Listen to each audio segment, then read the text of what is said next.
Welcome to the Money Savvy Parents podcast, the podcast for entrepreneurial parents to work towards becoming financially invincible to then pass that vital life skill down through the generations. I am your host, Laura, mother to 3 beautiful children and founder, financial strategist for Savvy Peacocks. Each week, we'll be delving into a new money topic to get you and your family more money savvy. Let's remove the taboo from money together.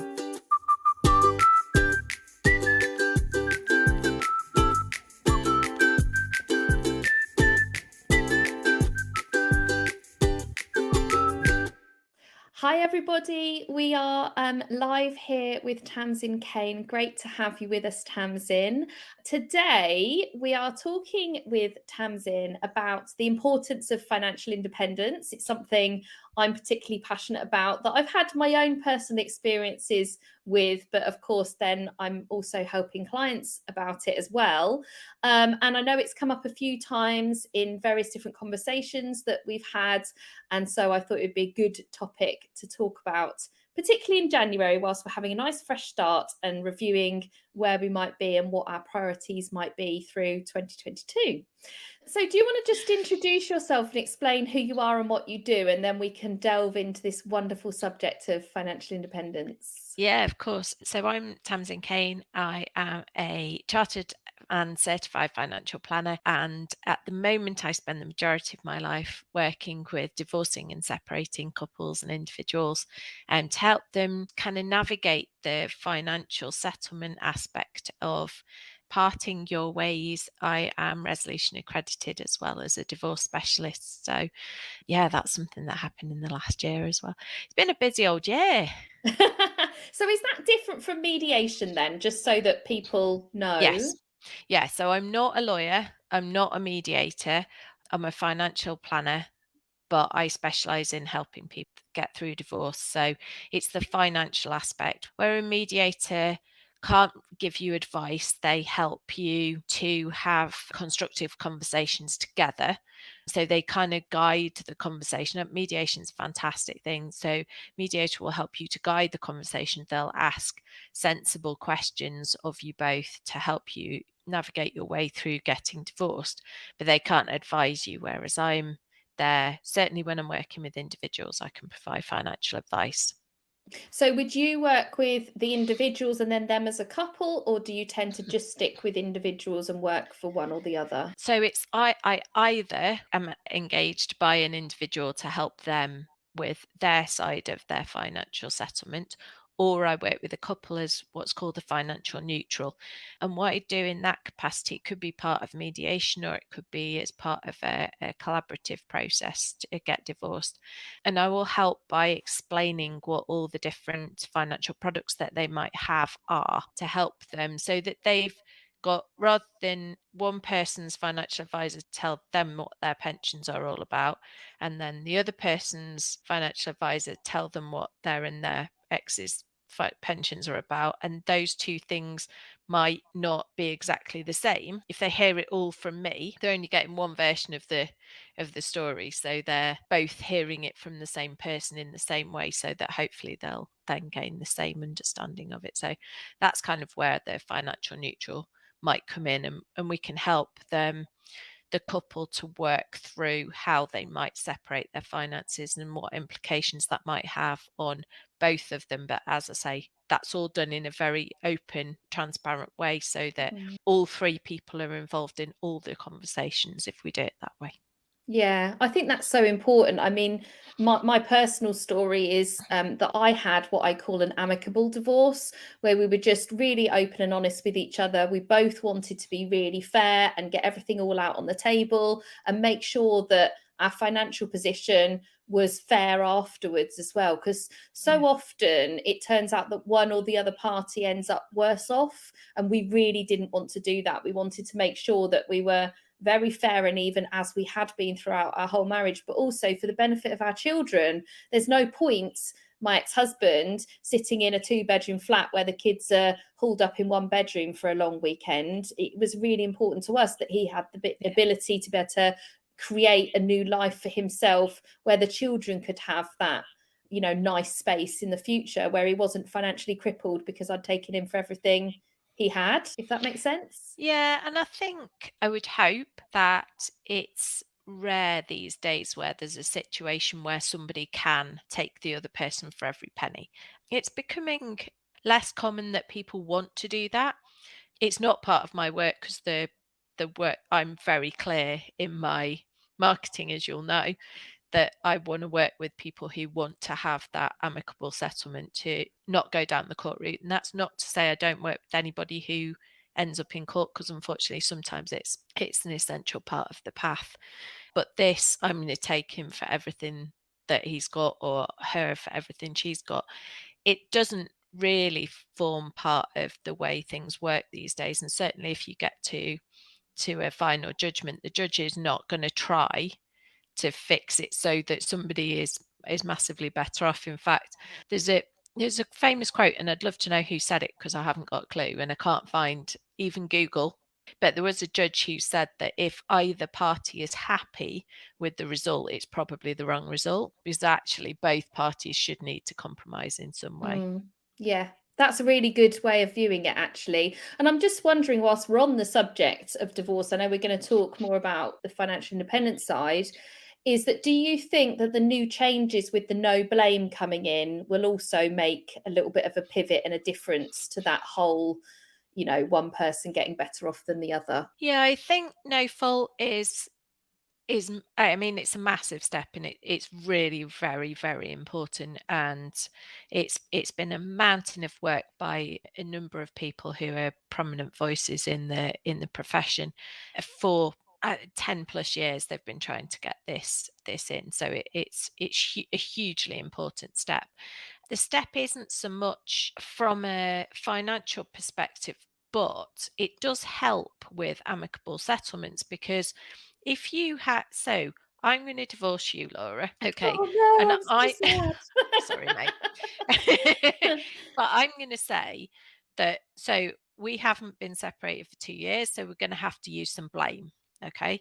And the blame routes that we can go down are adultery or unreasonable behavior. Okay, or desertion. Desertion's pretty rarely used. So, and the other two are 2 years separated if they both agree, or 5 years separated if one person doesn't agree. So the blame route, so that you've been separated for less than 2 years and you want a divorce. So the blame routes are adultery, which is quite clear. There has to be adultery, and it's got to have happened within 6 months, because longer than that, it's considered as being accepting. It's like, oh, you've known about it for 18 months. Why didn't you do something about it sooner? It's obviously not that much of a problem in your marriage. So it has to be within 6 months. So there's the kind of limits on that. So the unreasonable behavior one is the one that the majority of people will use. So you and me are getting divorced. We would like an amicable settlement, but I'm going to need to accuse you of various things. So I'm going to go, well, she's unreasonable because she drinks far too much. She comes in every night having been to the pub straight from work. So that's unreasonable behavior number one. And then she never does anything with the kids. So you're reading like a list of these things that the other person who allegedly wants to divorce you amicably, and yet they're able to list, and usually there's half a dozen different things that they're listing to say that they thought your behavior was unreasonable in these ways. It's not a great setting to then go on and have a really nice financial discussion about how you might separate your finances amicably. It's likely to spark off some, actually, do you know what, you can get lost. I'm now really cross and I'm going to be more unreasonable than I thought I was going to be. So, no fault divorce gets rid of that nonsense. Mm. And you can actually, one person doesn't have to file, you can actually file together. Okay, that's good. So, yeah, I mean, it's funny you should bring this up actually, because in my personal situation, it was a no-fault divorce, but obviously that wasn't an option when we did it. So I had to file divorce, and so we filed under the unreasonable behaviour, Yeah, and I submitted it once, and the judge wasn't happy with the reasons because there's certain reasons you have to put on, and you have to use certain words and stuff because we were doing the divorce on our own, and so I resubmitted it, having done some research about what reasons they would accept. yeah, And when it went through to my ex-husband, my husband at the time, my ex-husband, because it goes through separately on the post, I did say to him, you can read it if you want to, but please don't get upset because I've had to choose particular examples that the judge will accept. That doesn't mean it's wholeheartedly as harsh as it sounds on paper. There's an yeah, element of truth there, but it's not as black and white and as harsh as what I'm having to make it sound so that they get that so that they push the divorce through. And he didn't read it in the end. He actually said, you know what, I trust you. We're having an amicable divorce. I don't care what you've put on there, but we've made our decision. I just want to be able to move forward. So he didn't yeah. actually read it, because some of it is really quite horrible. What I had to write on there about what he had and hadn't done, which part of it was true, but it's just the way you have to word it. So that, for me, I think that's why the no faults option coming in is so good. Because Yeah. as you say, if he'd read that, it could have been that he'd turn around and said, "Do you know what? She wants an amicable divorce. I'm going to show her, and it's going to be different to what we thought it was going to be now because she's written this, that, and the other about Yeah. me." And it could have sparked off all sorts. Yeah, I think that's the thing. When if you're working with lawyers, which obviously you weren't, but if you're working Hmm. with lawyers, the person who's going to file, what the lawyer will do is they'll draft their reasons. They'll send them to your ex's lawyer and say, these are the things that we're thinking of writing. If you've got any objections to any of these in particular, please let us know and we can try and reword them and to make it so that you are happy. So there are lawyers who are trying to work in an out of court way, in a dispute resolution type of a way. They will try their hardest to make it so that both parties are comfortable with what's put forward, but it is really hard. So that's kind of one thing. And the other thing is that at the moment you can say, I accept the divorce, but not the reasons. So when the filing goes through, if your husband had read what you'd written and gone, I don't agree with what she says I did, but I do want to get divorced.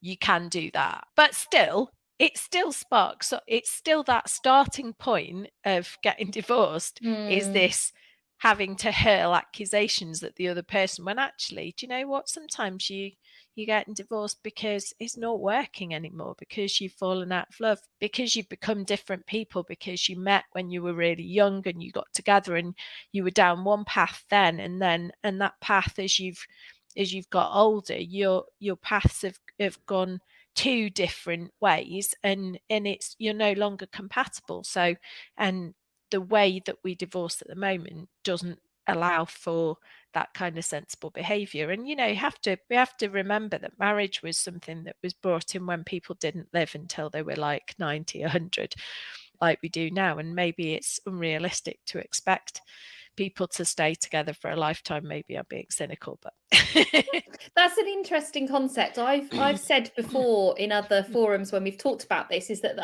I truly believe there are three sort of streams of people. There's people that do meet their one true love, and they're just lucky enough to have met their soulmate and happy to stay with them together. That's my parents. They've been together since they were 13, and they're still besotted with oh, each other today at 67 as they were at 13. They're honestly, it's actually quite cringy sometimes.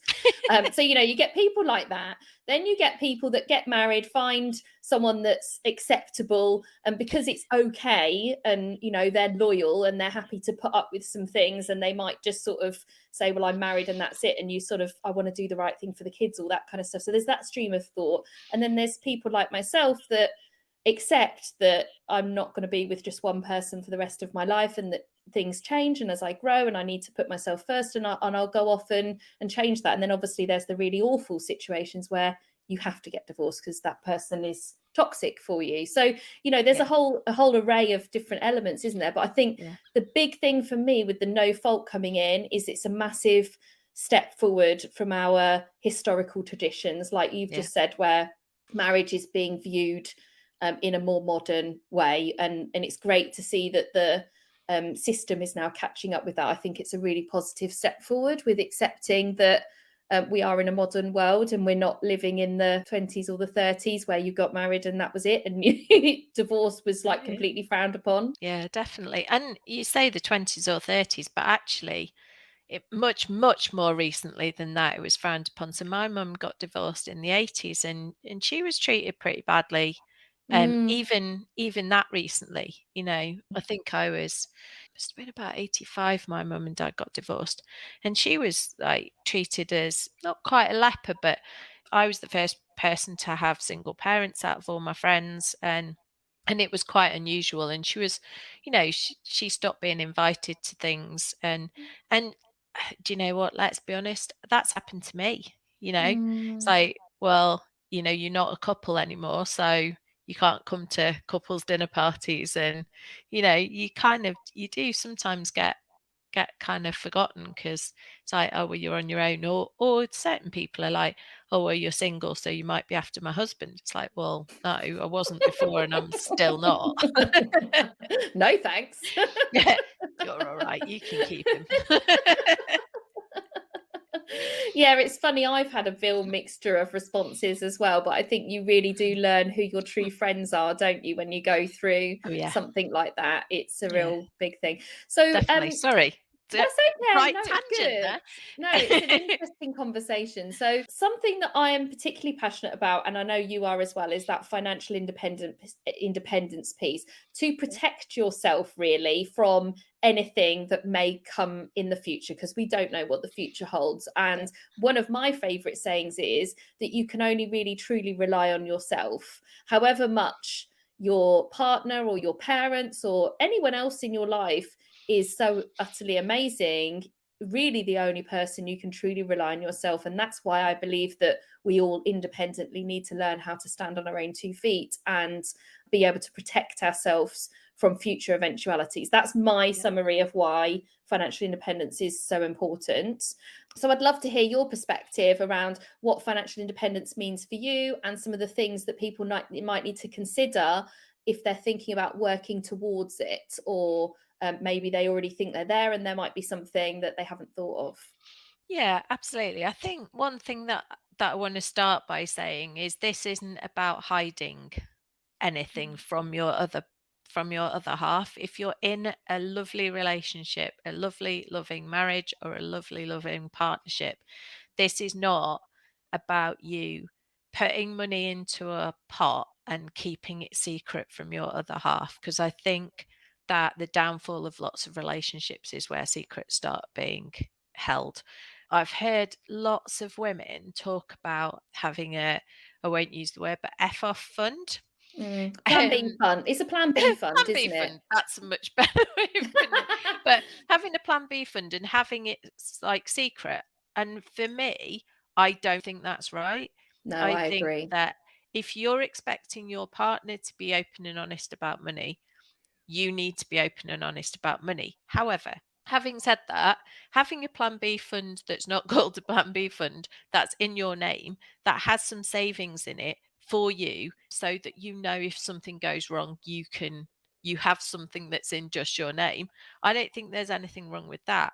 But I would also advocate your partner doing the same. There's nothing wrong with both people having some money that's just in their name, that's in a separate pot from anything that's joint. So that, I think, is not a daft idea, because you're both in the same position. Either one of you at some point in the future might have had enough and might want to get out. And having a pot of money that's just in your name that enables you to do that, there's nothing wrong with doing that. So I think that's fine. I would never advocate secret pots of money. I don't think that's right. Mm, mm. Um, Funny you should mention that actually, because I had a journalist reach out to me about my thoughts on the whole Plan B fund, and I have the same opinion as you. So it's interesting that that was coming up with the journalist, and I just worry about the kind of spin that they're going to put on that, and maybe it's yeah, something we might have like seen in the movies almost. It's a bit like one of those things, but as you say, it's about being sensible, isn't it, and yeah. opaque. And if you're going to keep secrets, then there's not really much hope for the future as a partnership, I don't think, of any No, level. I think you're right, and I think, yeah, if you're gonna keep money secret, if you're gonna keep money secret, don't expect the other person not to be doing the same, because there's a fair chance that they will be. So I think for me, financial independence is about having a complete understanding of everything that you have financially within your relationship, whether it's in your name, whether it's in your partner's name, whether it's in joint names. Know what the money situation is and understand what everything there does for you. So, understand what your pensions do, understand what protection, financial protection you've got and what it does for you, understand what any other financial products, have you got investments, have you got savings, if you work with a financial advisor or a financial planner. As a business, if we work with a client, we always work with with both. If they're in a couple, we always work with both people. There's the very occasional or odd exception to that if they really keep their finances completely separate and never the twain shall meet. And it's usually only if they're not married. But we're quite insistent that both parties need to come to our meetings, both parties need to be involved. Because if something, let's assume that it's not that you get fed up of each other and you want to part ways, but what happens if the other person dies? Well, what happens if the other person gets really sick? Let's look at Kate Garraway and her husband Mm, Derek. That's been a horrendous situation for her. mm, Well, for both of them, but for her in particular, she's obviously self-employed because she's a journalist and presenter, and there was quite a long time where she couldn't work, and she wasn't able to work, and she wasn't able to access his money because of the way that things were set up, and there are things that you can do around that. But I think the thing is, it's just making sure that you've got complete awareness that you're both involved in the money. You know where everything is, you know what everything is and what it does for you. And having those money dates, not saying it's going to be the most exciting date you'll ever have, but catch up quarterly and have a look where you stand. Don't think that because maybe the other person is the one who does the investing or is the one that researches the insurance, that therefore you shouldn't be involved at all, because if something goes wrong, whatever that going wrong looks like, you're going to feel far more fearful if you don't understand your finances. Whereas if you've got a grasp of them, then it just takes away some of the edge of that additional fear that you might have. mm. This is for me about changing traditions again, though, isn't it? Because it's again, it probably in the 80s, 70s, 80s, it was very typical that normally the woman wouldn't know anything about the finances, and then the man would keep hold of it all and he'd know everything all about it and he wouldn't have a discussion about it. Money would be a very much taboo subject. And it gets, so for me this is more like changing our traditions and being much more balanced and fair and being open with each other, which might feel uncomfortable because if Yeah. you're doing it now in your 30s and 40s, the chances are your parents weren't doing it. So you're the first we are the first generation of taking this new tradition, I think. Yeah, absolutely. I think you're so right. I think there is a tradition. There obviously was a tradition in the past of the maybe the man being the breadwinner, traditionally the woman being the person who stays at home and brings up the children. Now I see a lot more that it's actually the woman who's taking control of the finances. But there is always, in every partnership, there's one person who looks after the money stuff. I mean, I don't know what your marriage was like, but my marriage was like this. We each had our own, jobs, I suppose, the things that we did well. My ex-husband was brilliant at looking after the garden, mowing the lawn, and all that stuff.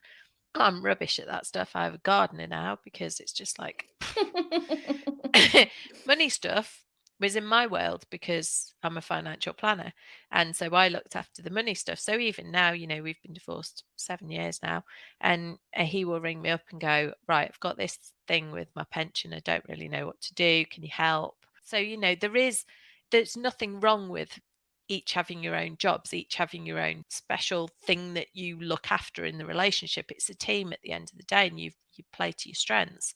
But that doesn't mean one person looks after it and the other person goes I don't know anything. I don't want to know anything because money is really important. It's not Mm. important from a let's stockpile it and not let anybody else have a look.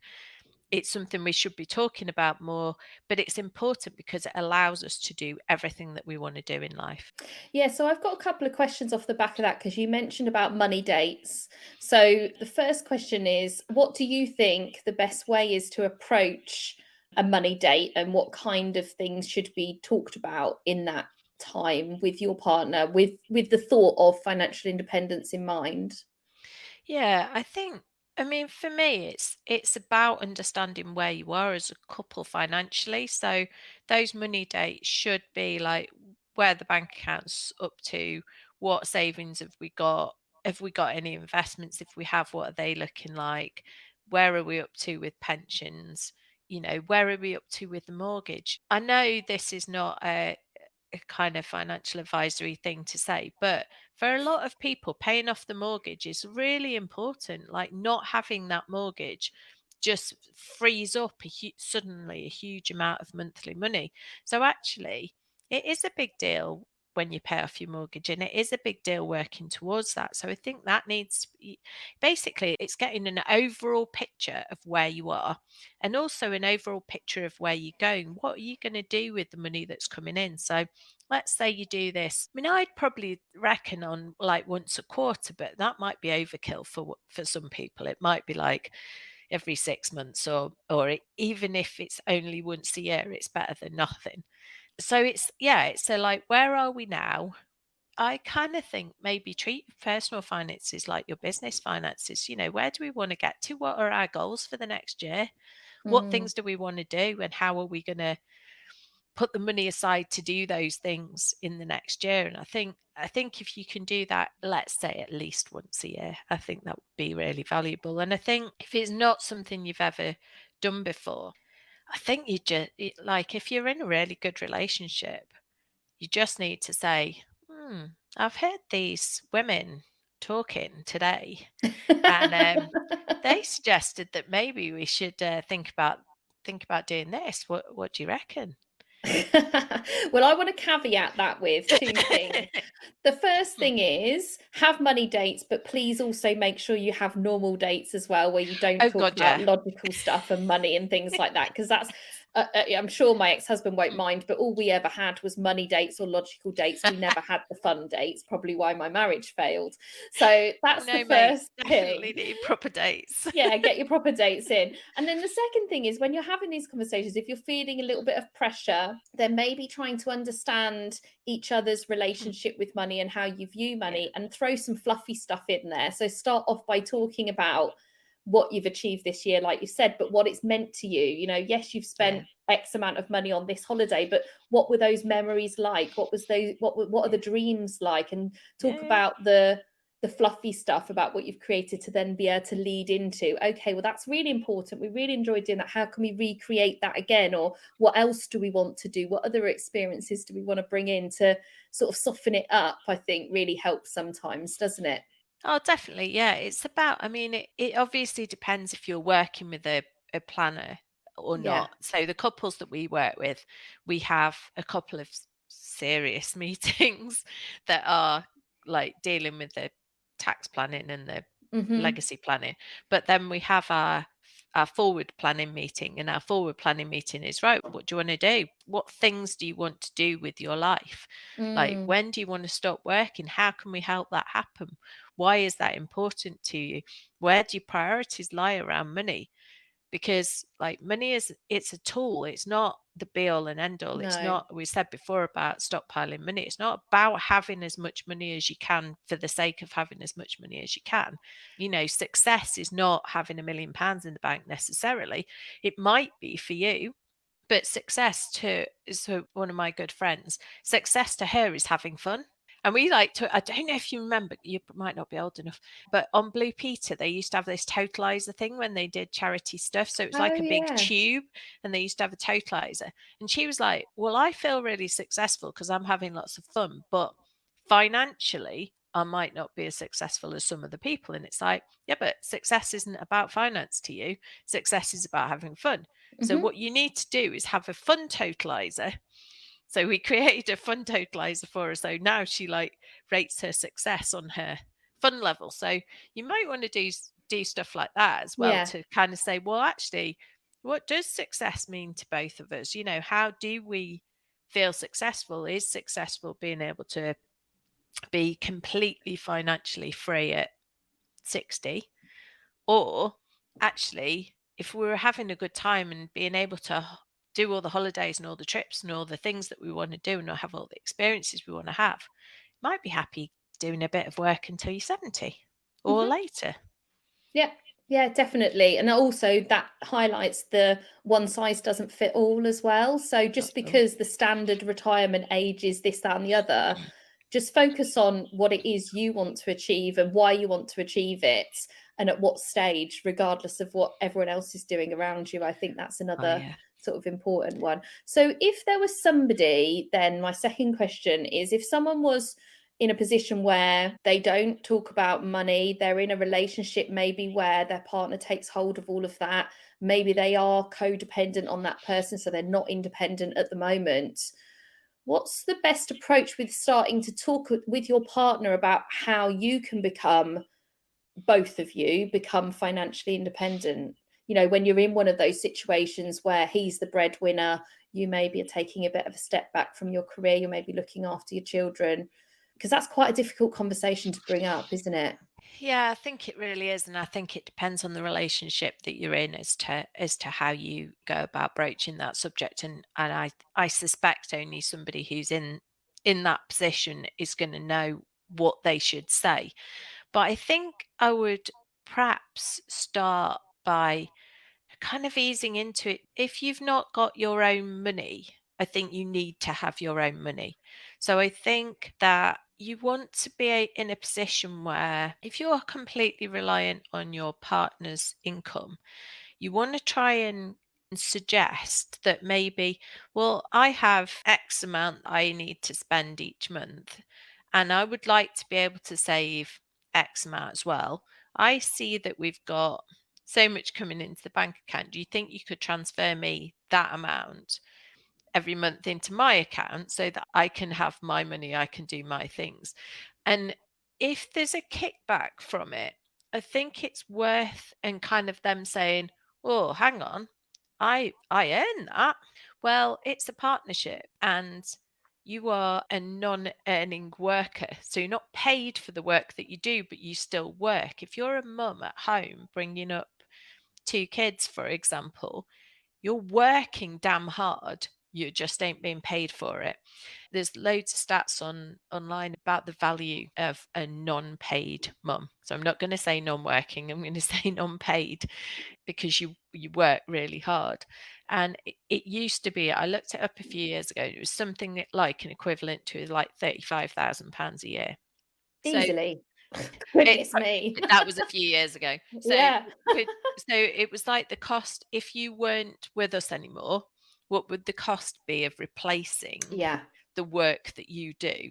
And it's big numbers. So it's like, okay, yes, I might not go out to work in paid employment, but I enable you to be able to do that. Therefore, I am entitled to a good half of what of what you bring in, because yes, we've got to pay the bills and yes, that comes first, but after that there needs to be money coming to both people. I'm reading a brilliant book at the moment called Invisible Women. Have you ever read it?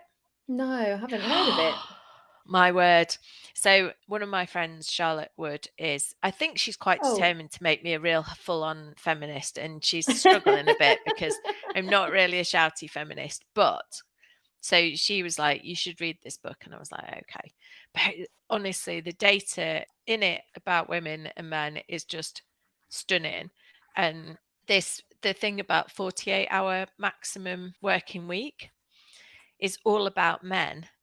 And basically it says no women do a 48-hour working week, because even if they do a part-time paid job, the additional hours that they do in the home will be far in excess of that. Even if both parents work full-time hours, usually the woman will then also work an additional however much, and it's not 100%. So you might say, oh, hang on, we divide out everything completely equally in our marriage, and that's, if you're in that position, I think you're very lucky. I think it's fairly Mm. unusual though. But yeah, the percentages of women working far and away more than 48 hours, whether it's in paid or unpaid work, is outstanding. But yeah, that book is well So, worth the what read. can you remind the name of the book? Invisible. Invisible Women.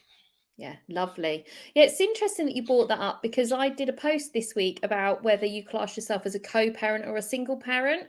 And this falls in line with what you're just talking about now, whether you're in a relationship or not, actually, because you Yeah. could be, as you say, the person that's doing absolutely everything. Yeah. And I know we're talking about something different today, but if you're not co-parenting, in as far as it's more balanced and that those extra hours for running the household, looking after the children aren't split equally between you, then that's another conversation to have, isn't it? Because Yeah. you are both jointly responsible for the running of the family that you've both jointly created. So Yeah. if it's possible, that's also another conversation to kind of maybe add in all at the same time. Really, is Yeah. being able to co-parent for your own benefit, but also for your children's as well. I truly believe that, and since my divorce, we were pretty good at co-parenting, to be fair, because I don't like chores and my ex-husband loved them, so he just did them all, so that was fine. He did the chores, I did the children, and it worked out fine from that point of view. But it's probably even better now that we're divorced because we also now get our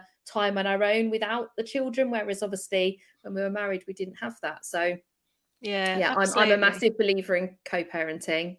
Yeah, no, I think you're absolutely right. There was a stat in the book that 90% of single parents in the UK are women, Interesting. which is that's huge. That is huge. Yeah. Mm. Yeah, yeah.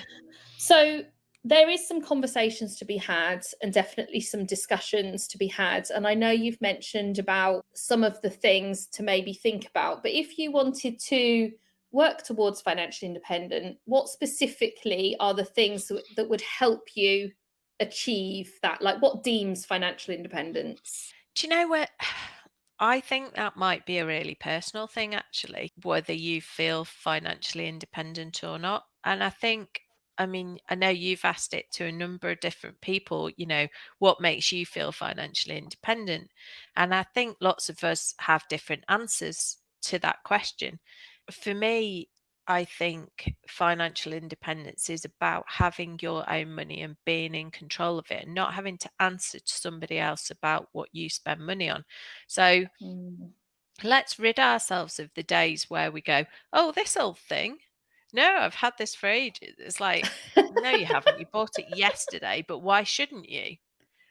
Like, Yeah, you're as entitled to spend your money, but do it under agreement. And I think these are the sorts of things that do cause breakdowns in relationships. This like hiding stuff and secrecy and, agree to like, right, we're going to have this amount of fun money each month.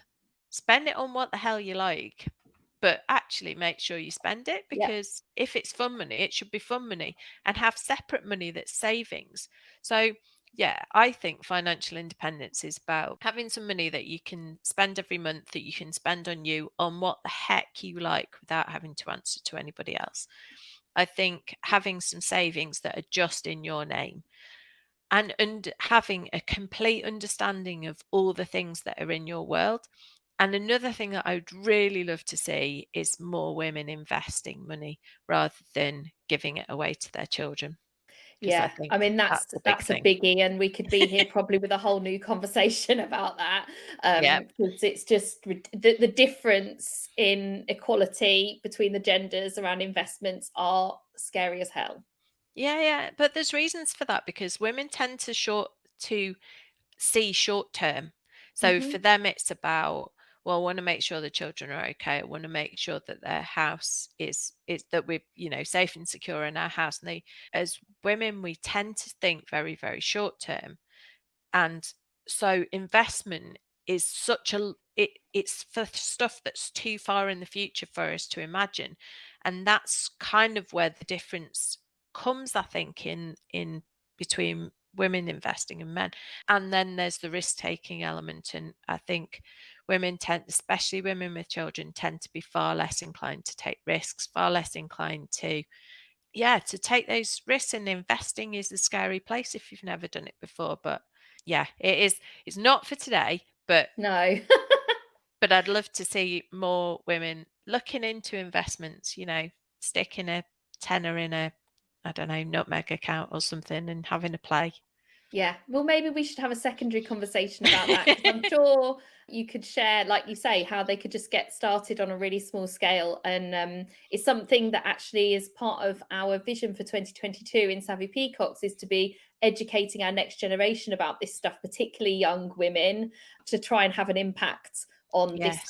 this kind of stuff for our future women that are coming through. So Okay, so just a really quick one. Future generations. There's a book. You'll notice the theme. you like reading, I Tamsin? like reading, yeah. So there's a book called Money Moments. It's by a brilliant bloke called Jason Butler, who is on Instagram and Facebook and Twitter and is well worth following. He has a YouTube channel with loads of brilliant videos that are like really good short teaching videos. But Money Moments I gave to both my children, who are 16 and 18 now. So I gave it to them a couple of years ago. It's about 200 pages long, so it's not mammoth, but it just gives you the basics about money.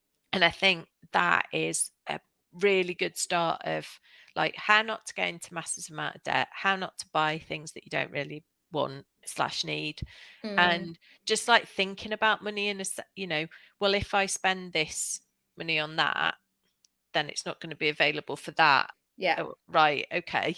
And it starts talking a bit about investing as well. But Well, it's a really good starting sounds point. like I need to buy them in bulk and then hand them out to to all the peoples that I'm going to go and help in the schools that we're working with this year. Honestly, it's such a brilliant book. If Jason could publish them and send them out to schools, that I just think that would be an amazing thing to do. But Well, maybe yeah, I'll it's, approach him and get him on the podcast and interview him and say, "Come on, let's collaborate together." oh, you should definitely speak to him. He's such a good guy. He's brilliant. You would love him. Awesome. He's good fun. Great. Well, thank you so much for answering all of our questions. And it's so nice to be able to talk with someone that's on a similar page around financial independence. And what you've shared today has been absolutely awesome. So, if anybody has got any further questions or thoughts or something they want to explore with Tamsin, then do you want to just share where people can find you, Tamsin? So I'm on Facebook as Tamsin Caine. I'm on Twitter as, I think I'm on Twitter as Tamsin Caine. I'm on Instagram as Smart Financial. No, I'm not. I'm on Smart Insta as Smart divorce. Divorce. Sorry, get confused between everything. And I think you can find me on LinkedIn as Tamsin Caine as well. And if anybody's interested, we've got a podcast called the Smart Divorce Podcast if you are going through divorce or separation and just want a bit of help. Awesome. Thank you so much. I really do appreciate you being with us today. It's been fantastic. And thank you to everybody that's been listening in and watching. I Oh, thank hope you for you, having me. It's been lovely to talk to you, Laura. no problem. I hope you all have a great day, guys. Take care. Thank you so much for listening to the Money Savvy Parents podcast. If you enjoyed today's episode, then please subscribe to be alerted to the new episodes. If you want to learn more about your relationship with money, then start off by taking my Money Languages quiz on my website, www.savvypeacocks.co.uk. Let's remove the taboo from money together.